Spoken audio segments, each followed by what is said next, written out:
دجال کا مردہ انسانوں کو زندہ کرنا یہ حقیقت ہے یا افسانہ ہے؟ آج کی اس ویڈیو میں ہم آپ کو یہ بتائیں گے۔ ایک مسلمان کی حیثیت سے میرا ایمان ہے کہ حضرت عیسیٰ علیہ السلام اس دنیا میں آئیں گے اور دجال کا قلعہ کما کریں گے۔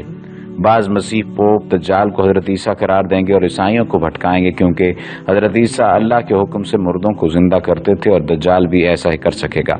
لیکن دجال کو یہ طاقت اللہ نہیں بلکہ موجودہ دور کی بائیو آرگینک سائنس دے گی۔ آسان الفاظ میں کلوننگ کہا جا سکتا ہے۔ دجال کلوننگ سے انسان جیسا ایک کلون یعنی کاپی بنا سکے گا، اور آج چینی سائنسدانوں نے باقاعدہ انسانی کلوننگ کا سائنسی مشن شروع کرنے کا اعلان کیا ہے، اور یہ اقرار کیا ہے کہ جانوروں کی کامیاب کلوننگ کے بعد یہ مشن شروع کیا جائے گا، اور وہ دن دور نہیں جب انسانوں کی کلوننگ عام سی بات ہو جائے گی۔ یعنی کلوننگ کا جو عمل ہے اس کو اگر سمجھیں تو آپ کو واضح طور پر معلوم ہو جائے گا کہ کلوننگ کیا ہے۔ سوال پیدا ہوتا ہے حضرت عیسیٰ، دجال اور مغرب کی جدید ٹیکنالوجی کے بارے میں۔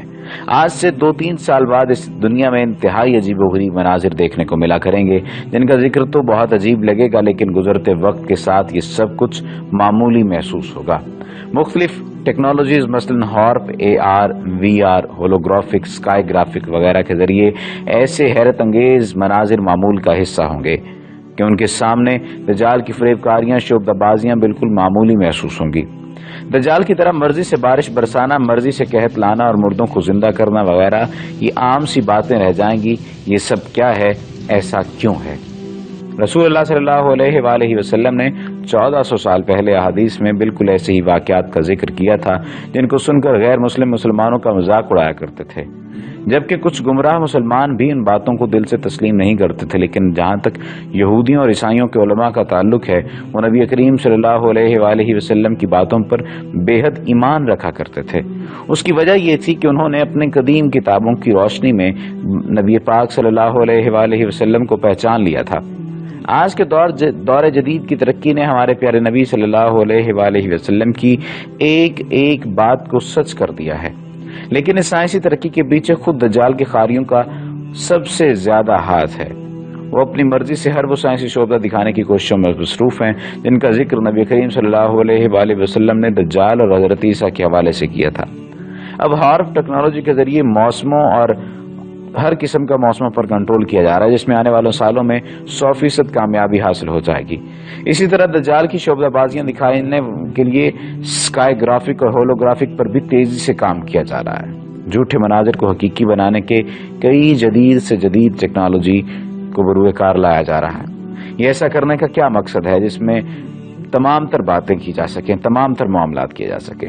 لیکن آج کی اس ویڈیو میں آپ کو ایسا کرنے کے مقاصد کے بارے میں ان سوالوں کے جواب میں آپ کو دیتا ہوں۔ یہ سب دجال اور حضرت عیسیٰ کے آنے کی تیاریاں ہو رہی ہیں۔ اس ٹیکنالوجی کے ذریعے تفریحی طور پر آسمان سے سینکڑوں ہزار بار حضرت عیسیٰ علیہ السلام کو زمین پر اترتا دکھایا جائے گا، یہاں تک کہ لوگ ان مناظر کو بغیر کسی حیرانگی اور تعجب کے دیکھنے کے عادی ہو جائیں گے۔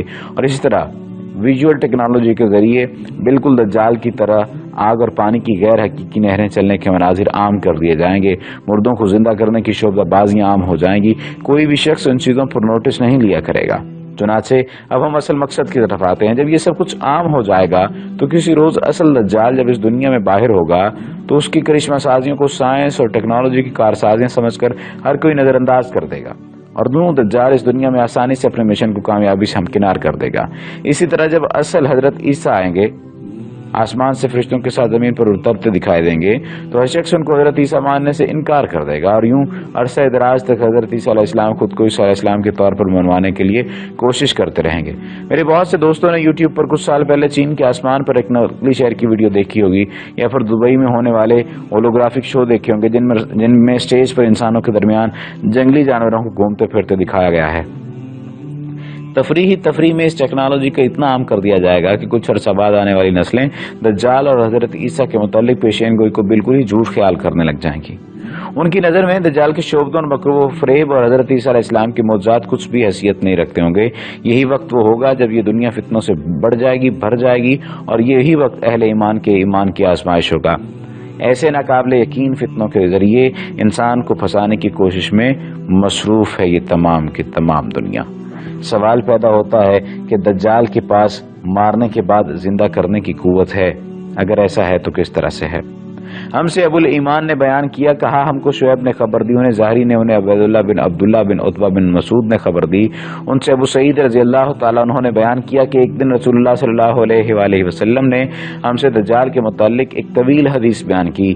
نبی کریم صلی اللہ علیہ وآلہ وسلم کے ارشادات میں یہ بھی تھا کہ آپ صلی اللہ علیہ وآلہ وسلم نے فرمایا دجال آئے گا اور اس کے لیے ناممکن ہوگا کہ مدینہ کی گھاٹیوں میں داخل ہو، چنانچہ وہ مدینہ منورہ کے قریب کسی شور والی زمین پر قیام کرے گا۔ پھر اس دن اس کے پاس ایک مرد مومن آئے گا اور وہ افضل ترین لوگوں میں سے ہوگا اور اس سے کہے گا کہ میں گواہی دیتا ہوں اس بات کی جو رسول اللہ صلی اللہ علیہ وآلہ وسلم نے ہم سے بیان فرمایا تھا۔ اس پر دجال کہے گا کیا تم دیکھتے ہو اگر میں اسے قتل کر دوں اور پھر زندہ کروں تو کیا تمہیں میرے معاملے میں شک و شبہ باقی رہے گا؟ اس کے پاس والے لوگ کہیں گے کہ نہیں، چنانچہ وہ اس صاحب کو قتل کر دے گا اور پھر اسے زندہ کر دے گا۔ اب وہ صاحب کہیں گے کہ واللہ آج سے زیادہ مجھے تیرے معاملے میں پہلی اتنی بصیرت حاصل نہ تھی۔ اس پر دجال پھر انہیں قتل کرنا چاہے گا لیکن اس مرتبہ اسے مار نہ سکے گا۔ یہ وہ بات ہے۔ سوال یہ ہے کہ کیا دجال کے پاس یہ قوت ہوگی کہ ایک مردہ شخص میں اس کی روح کو لوٹا سکے؟ دجال مردوں کو اپنی ذاتی قدرت سے تو زندہ نہیں کرے گا، اسے شعبد کفن اللہ نے لوگوں کی آزمائش و امتحان کے لیے دیا ہوگا۔ اور یاد رہے کہ دجال کا دعویٰ اصلی یہ ہوگا کہ وہ مسیح ابن مریم ہے، لیکن اس دعوے میں وہ سراسر جھوٹا ہوگا۔ سورہ آل عمران کی آیت نمبر 49 ہے، وہ بنی اسرائیل کی طرف رسول ہوگا کہ میں تمہارے پاس تمہارے رب کی نشانی لایا ہوں، میں تمہارے لیے پرندے کی شکل کی طرح مٹی کا پرندہ بناتا ہوں، پھر اس میں پھونک مارتا ہوں تو وہ اللہ تعالیٰ کے حکم سے پرندہ بن جاتا ہے، اور اللہ تعالیٰ کے حکم سے میں مادر ذات اندھے کو اور کوڑی کو اچھا کر دیتا ہوں اور مردوں کو زندہ کرتا ہوں، اور جو کچھ تم کھاؤ اور جو اپنے گھروں میں ذخیرہ کرو میں تمہیں بتا دیتا ہوں، اس میں تمہارے لیے بڑی نشانی ہے اگر تم ایمان لائے ہو۔ اور جس حدیث کا ترجمہ آپ نے لکھا اس کی شرح میں علامہ فرماتے ہیں، فرمایا یہ کہ وقتی طور پر بظاہر دجال کا مردوں کو زندہ کرنا بندوں کی آزمائش و امتحان کے لیے ہوگا، کیونکہ ان کے پاس دجال دعوے کے جھوٹے ہونے کی کئی ثبوت و علامات ہوں گی۔ وہ ایک آنکھ سے کانا ہوگا، اس کی پیشانی پر کافر لکھا ہوگا جسے ہر مسلم پڑھ سکے گا۔ تو ان ذاتی نقائص و عیوب کی موجودگی میں اس کا دعویٰ بالکل باطل ثابت ہو رہا ہے، کیونکہ اگر وہ اپنے دعوے کے مطابق رب ہوتا تو اپنے جھوٹا ہونے کی یہ نشانیاں مٹا لیتا۔ اور دوسری طرف انبیاء علیہ السلام کے معجزات ہر قسم کے معارضے سے پاک ہوتے ہیں، اس لیے دجال اور معجزات کا معاملہ مشتبہ نہیں ہو سکتا، اس میں شک نہیں ہو سکتا۔ کچھ یہ باتیں کی جاتی ہیں کہ ڈی این اے کے ذریعے سے پیدا کیا جائے گا، ڈی این اے کے معاملات ہوں گے۔ سب سے جو پہلی اور اہم بات ہے وہ سوال ہی یہی پیدا ہوتا ہے کہ ڈی این اے ہوتا کیا ہے؟ ڈی این اے یعنی ڈی آکسی رائبو نیوکلک ایسڈ ہوتا ہے۔ یہ کسی بھی انسان کا وہ مخصوص جینیاتی کوڈ ہے جس کے ذریعے اس کے بارے میں معلومات حاصل کی جا سکتی ہیں۔ اس کے بارے میں معلومات اس طرح سے حاصل کی جا سکتی ہیں اور یہ معلومات اس کی ظاہری شکل و صورت، زندگی، تاریخ اور شناخت پر بھی مشتمل ہوتی ہیں۔ قدرت کا کرشمہ ہے کہ اس دنیا میں ہر انسان کا ڈی این اے دوسرے انسان سے یکسر مختلف ہے۔ پروفیسر جیفریز نے برطانیہ کی کاؤنٹی لیسٹرشائر کے ایک چھوٹے سے گاؤں میں 1983 اور 1986 میں ہونے والے زیادتی اور قتل کے دو ملزمان کی انگلیوں کے نشانات کے ذریعے ڈی این اے ٹیسٹ کیا تھا۔ آپ یہ حساب لگا لیجئے کہ ڈی این اے ٹیسٹ اس قدر اہم ہے، اس قدر عام ہے کہ اس کے ذریعے سے روزمرہ کی جینیٹکس کی جو زندگی ہے، جو عام جو زندگی ہے، اس کے حوالے سے بھی بہت آسانی سے پتہ چلایا جا سکتا ہے۔ ہماری زندگی میں جینیٹکس بہت اہمیت کی حامل ہے۔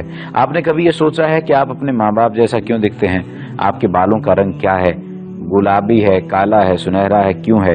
کیا آپ جانتے ہیں کہ مجرم کو D N a finger printing کے استعمال کرنے سے پکڑا جا سکتا ہے؟